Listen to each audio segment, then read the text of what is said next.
My granddaughter, who was 10 at the time, we were out at Miracle Beach Park, the provincial park, and my father had put the first campsites in there in the 50s.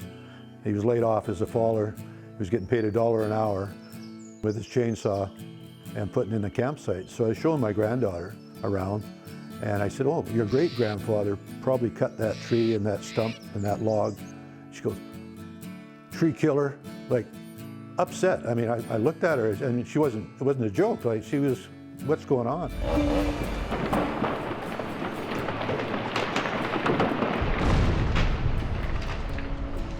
I love my granddaughter like crazy.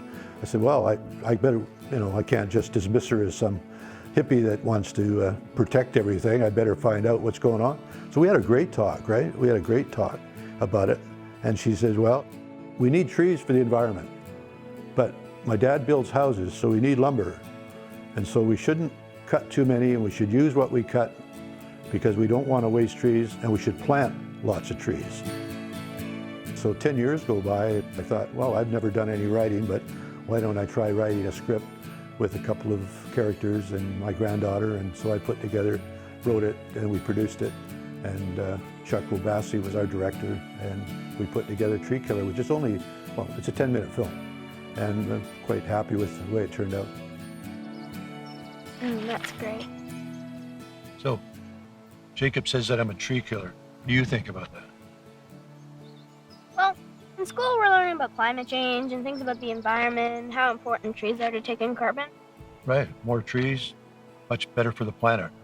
When I was writing Tree Killer, I was trying to come up with ideas that were, well, I was getting ideas that were new to me, that I wasn't sure how I was going to write it down. And I said, we're just going to walk in the forest, the two grandfathers with their two grandchildren, and watching them walk through the trees, looking at the trees.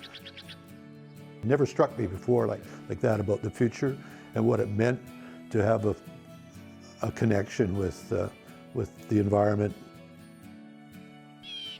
A big part of it was wanting to get people to discuss the issues around forestry in their own local area and what we could do locally.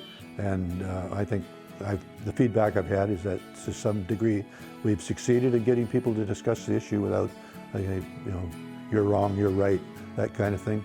Just trying to get people to have a good discussion about it. I just want to keep learning. I don't think, I'm 75 years old, I'm going to be 76 this year, and I don't think we should ever try to stop learning a craft. And so mine now is acting. I may have to, it takes me a lot longer to learn my lines, because of getting older, but once it's locked in, it feels like it's locked in.